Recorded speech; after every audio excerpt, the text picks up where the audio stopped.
Have you ever seen a monument or memorial? Memorials help us remember something important, like a historic person or event. In today's story, the Israelites made a memorial to remember something God did for them. But before we learn more about that, let's take a look at our new big picture question. Do you remember what it was? What is the Bible? The Bible is God's word that tells us what is true about God and ourselves. God gave human authors the right words to say so they could record exactly what God wanted them to write. The Bible tells us everything we need to know to have a right relationship with Him and worship Him the way He created us to.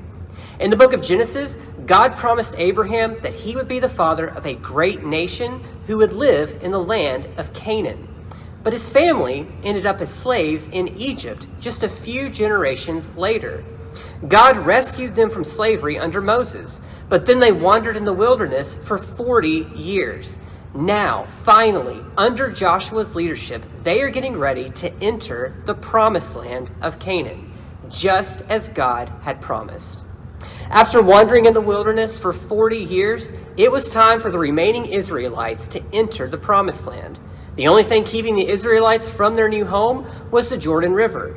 God told Joshua and the other leaders what to do. The priests carried the ark of God ahead to the edge of the river. The rest of the Israelites followed behind the ark. Joshua said, "When these men carry the ark of God into the river, God will stop the water in the river. Then you will know God is with us." As the priests carrying the ark took a step into the river, God made the water stop. The priest stood on dry ground. Then all the Israelites crossed safely. God told Joshua, "Choose 12 men to take 12 stones from the river. They should put them down where you spend the night tonight." God wanted the stones to be a memorial. The people would see the stones and remember that God helped them cross the river. The Israelites did exactly what God told them to do. Finally, the priest with the ark crossed the river, and the water began to flow again. God's people were in the promised land.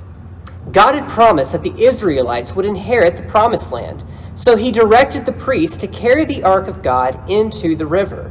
When they obeyed, He stopped the water so the Israelites could cross into the promised land. He then commanded them to make a memorial out of stones so that they would not forget what He had done for them. God is powerful. Not only did He stop the Jordan River from flowing, but one generation earlier, He had parted the Red Sea. God proved to His people that He always keeps His promises. He was the only one powerful enough to help them enter the promised land. The Israelites believed that God would do as He said He would do and followed God into the river. God's word can guide us as well. We can trust what God says in His word and that He will continue to keep His promises. In God's word, we read that Jesus died on the cross and rose again so that we can be saved from ours. God promises us that anyone who believes in Him will be saved. We can trust that God will always keep His promises. God went ahead of Joshua and the Israelites into the promised land. He showed His power to them so that they would trust in Him. And when Jesus came to earth, He showed His power so people would trust in Him and be saved from sin. Before we end this lesson, let's review our new memory verse. Psalm 119:105 says, "Your word is a lamp for my feet and a light on my path." We can follow God's word, just like the Israelites, because we know He tells us the truth. This psalm describes God's word as a lamp. The Bible is like a lantern or a flashlight that lights the way when we might otherwise be lost in the dark.